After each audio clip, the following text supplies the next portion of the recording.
Hello students, as we are studying the fifth chapter which is understanding elementary shape, today we will be discussing the next exercise which is measuring angles. The size of an angle is usually measured in degrees. Think of a circle which is divided into 360 equal sectors. Each sector has a small angle at the center of the circle. The size of such angle is 1 degree.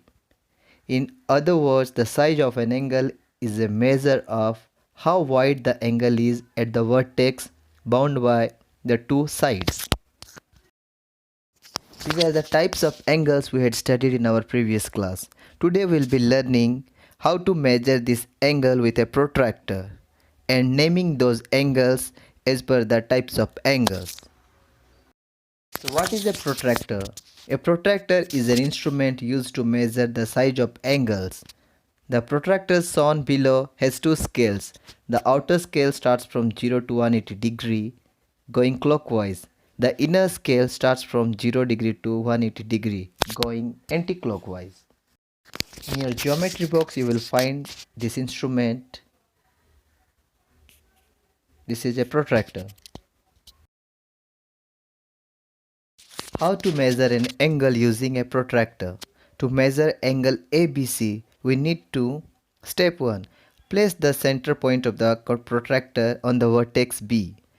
Then adjust the baseline of the protractor so that it is aligned with the line BC. Then read the value of angle ABC from the inner scale.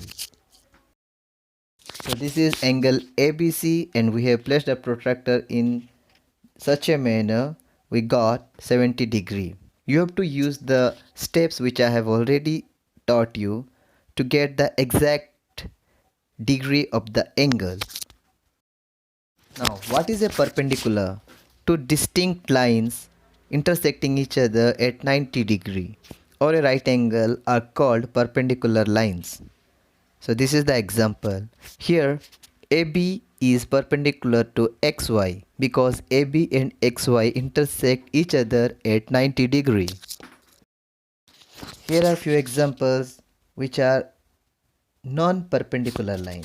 Two lines are parallel and do not intersect each other. They can never be perpendicular to each other. The two lines are intersecting each other at an acute angle, so they are not perpendicular. The lines are not intersecting each other at right angle, so they are also not perpendicular lines. Properties of perpendicular lines. These lines always intersect at right angles. If two lines are perpendicular to the same line, they are parallel to each other and will never intersect. The adjacent sides of a square and a rectangle are always perpendicular to each other. Sides of the right angle triangle enclosing the right angle are perpendicular to each other. So these are the properties of perpendicular line. What is a triangle? A triangle is a two-dimensional closed figure with three sides. It is a polygon with three corners, three vertices and three angles joined together forming a closed diagram. We use the symbol to denote a triangle. So basically triangle has three sides and three angles. Here the three angles are 80 degrees, 70 degree and 30 degree. When we add those three angles it always gives us 180 degree.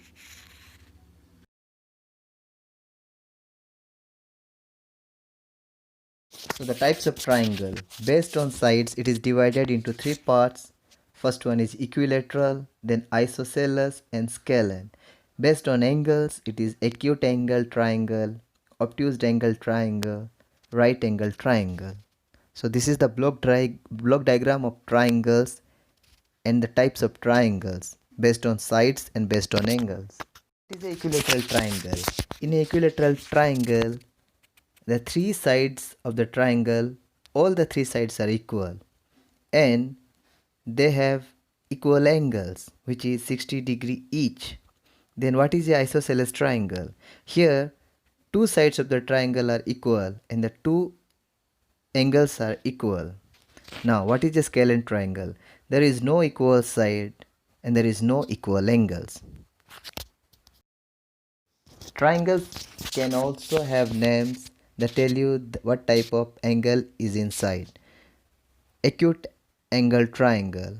Here all angles are less than 90 degree. All the three angles are less than 90 degree. And the second one is right angle triangle.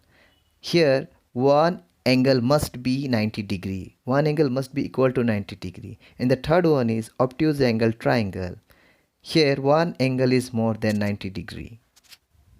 As I have already mentioned, when we add all the three angles of a triangle, it always gives us 180 degree, not less than 180 degree, not more than 180 degree. So as per the angle, the triangles have been named. So now let us discuss what are quadrilaterals. What is a quadrilateral? In geometry, a quadrilateral can be defined as a closed two-dimensional shape which has four straight sides. The polygon has four vertices or corners.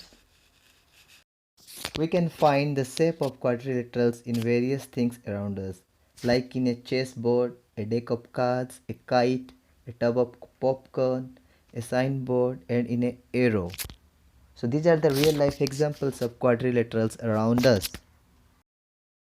Properties of quadrilateral. A quadrilateral has four sides, four angles, and four vertices. A quadrilateral can be regular or irregular. The sum of all the interior angles of a quadrilateral is always 360 degree. Types of quadrilaterals. Quadrilaterals can be classified into parallelograms, squares, rectangles, and rhombus. Square, rectangle, and rhombus are also parallelograms. This is the block diagram of quadrilaterals, how it is divided. You can see parallelogram is divided into three parts: rectangle, squares, rhombus, then trapezoids. Here is a list of the types of quadrilaterals with their name, pictures and properties. Parallelogram, picture of the quadrilateral like this. Opposite sides are parallel, opposite sides are equal, opposite angles are equal. So the next type of quadrilateral is square. Here you can see in the image all sides are equal, all angles are equal and measure 90 degree. The next type of quadrilateral is rectangle. Here opposite sides are parallel, opposite sides are equal, all angles are equal and measures 90 degree. The next type of quadrilateral is rhombus. Here all sides are equal but opposite angles are equal. Then trapezoid, opposite sides are parallel, adjacent angles add up to 180 degree. So this is all about quadrilateral. So today we have studied exercise 4, which is measuring angles, how to measure an angle with the help of protractor. Then we had studied about perpendicular lines. Then we had studied about triangle and types of triangles. Then we had studied about quadrilateral and types of quadrilaterals. Please go through the book. You have to solve all the problems and send it to me. Thank you.